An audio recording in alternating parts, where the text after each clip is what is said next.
व्यापार हेतु समुद्री मार्ग से भारत आने वाले प्रथम यूरोपीय कौन था? तो वो था पुर्तगाली।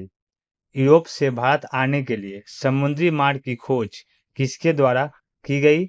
वास्को डी गामा के द्वारा की गई थी और इसका भारत आगमन 17 मई 1498 ईस्वी में हुई थी। कालीकट बंदरगाह के तट पर किसने वास्को डी गामा का भव्य स्वागत किया था? तो जमोरिन था, जो वहां का स्थानीय शासक था। पुर्तगाली ने भारत में सर्वप्रथम अपनी व्यापारिक कोठी अर्थात फैक्ट्री कहाँ स्थापित की थी? कोचीन अर्थात कोची में स्थापित की थी।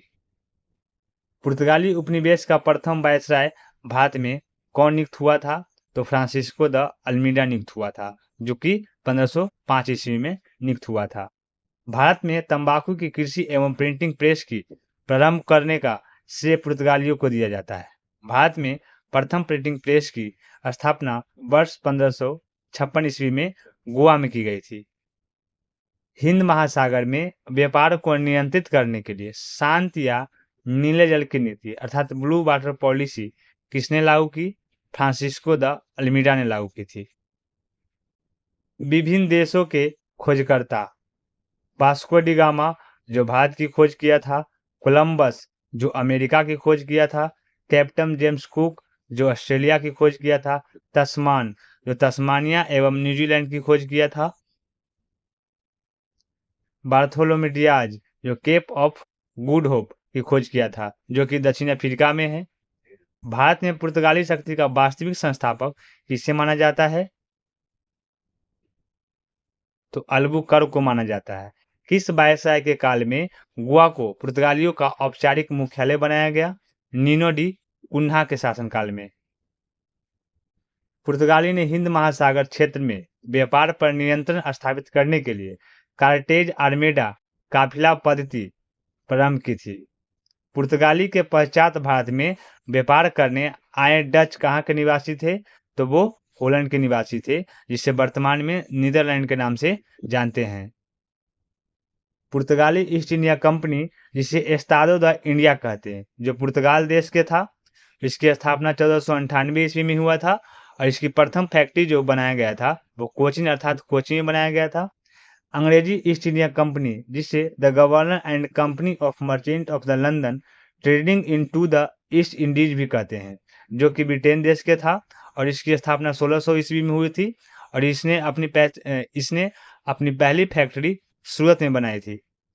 United East India Company of Netherland जो होलैंड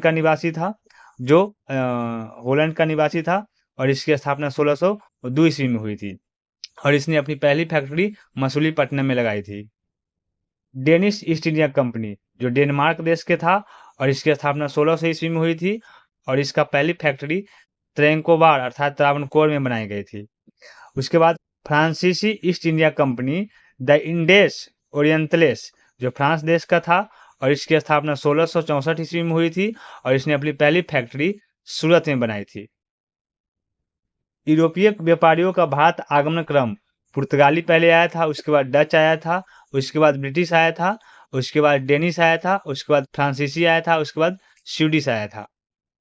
यूरोपीय शक्तियों में भारत में पुर्तगाली कंपनी ने सर्वप्रथम 1498 ईस्वी में प्रवेश किया तथा भारत से सबसे अंत में 1961 में भी यही गया।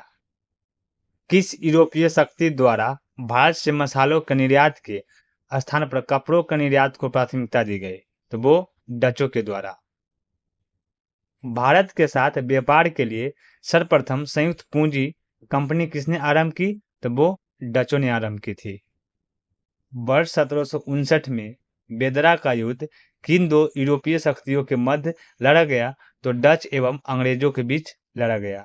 लंदन में ब्रिटिश ईस्ट इंडिया कंपनी के गठन के समय भारत का सम्राट कौन था? तो वो अकबर था। ब्रिटिश सम्राट जेम्स प्रथम का दूत बनकर भारत में व्यापारिक कोठी स्थापित करने के उद्देश्य से जहांगीर के दरबार में आने वाला ब्रिटिश नागरिक कौन था? तो वो कैप्टन हॉकिंस था, जो वर्ष 1608 ईस्वी में आया था। ब्रिटिश ईस्ट इंडिया कंपनी द्वारा भारत में प्रथम अस्थायी कारखाना मसूलीपट्टनम जो 1611 ईस्वी में स्थापित हुआ था तथा प्रथम अस्थायी कारखाना जो कि सूरत में 1613 ईस्वी में स्थापित किया गया था। ईस्ट इंडिया कंपनी के किस अंग्रेज गवर्नर को औरंगजेब के द्वारा भारत से निष्कासित किया गया? तो वो था सर जॉन चाइल्ड को। सर जॉन चाइल्ड को औरंगजेब के द्वारा भारत से निष्कासित किया गया था। हैमिल्टन द्वारा सफल उपचार किए जाने के कारण किस मुगल बादशाह द्वारा ईस्ट इंडिया कंपनी के लिए वर्ष 1717 में महाधिकार पत्र जारी किया गया? तो वो था फ्रक्सियर को। 1661 ईस्वी में इंग्लैंड के राजा चार्ल्स द्वितीय का विवाह पुर्तगाली राजकुमारी कैथरीन के साथ हुआ।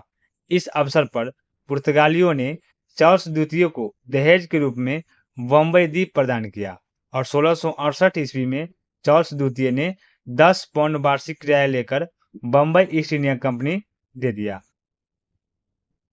अब हम लोग कर्नाटक युद्ध के बारे में देखेंगे। कर्नाटक युद्ध 3 बार हुआ था, प्रथम, द्वितीय और तृतीय।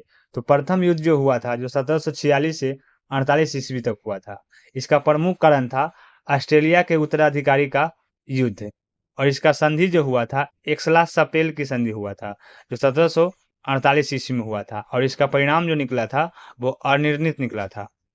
और द्वितीय युद्ध जो हुआ था 1749 से 54 ईस्वी तक हुआ था, जो कि इसका प्रमुख कारण था कर्नाटक के उत्तराधिकारी का युद्ध। पांडिचेरी के संधि द्वारा यह समाप्त हुआ था। इसका परिणाम था ब्रिटेन मजबूत स्थिति में था उस समय। और तृतीय युद्ध 1756 ईस्वी से 63 ईस्वी तक हुआ था, और इसका प्रमुख कारण यह था सप्तवर्षीय युद्ध एवं औपनिवेशिक कारण था इसका, और ये पेरिस की संधि के द्वारा समाप्त हुआ था 1763 ईस्वी में, और इसका परिणाम था फ्रांस का पराजय। अंग्रेजी कंपनी का नाम governor and company of merchant of London trading into the East Indies रखा गया। प्रमुख शहरों के संस्थापक, कलकत्ता शहर, इसका संस्थापक जॉब चरनोक था। मद्रास शहर, इसका संस्थापक फ्रांसिस डे था। और नई दिल्ली, जो कि एडविन लुटियंस और हर्बर्ट बेकर था। बम्बई शहर, जिसका संस्थापक था गेराल्ड अग्नियार था। गेराल्ड अग्नियार था, इसको याद रखिएगा दोस्तों। यूरोप वासियों के लिए सर्वोत्तम सोरा और अफीम प्राप्ति का मुख्य क्षेत्र था वो था बिहार। वर्ष 1664 में फ्रांसीसी कंपनी की स्थापना किसके प्रयासों से की गई थी? तो वो कोलवर्ट के प्रयासों से की गई थी। फ्रांसीसी कंपनी की स्थापना किसके कार्यकाल में की गई थी? तो लुई 14वां के कार्यकाल में की गई थी। फ्रैंक कैरो के द्वारा भारत में प्रथम फ्रांसीसी फैक्ट्री की स्थापना कहाँ की गई थी? तो सूरत में की गई थी, तो 1668 ईस्वी में।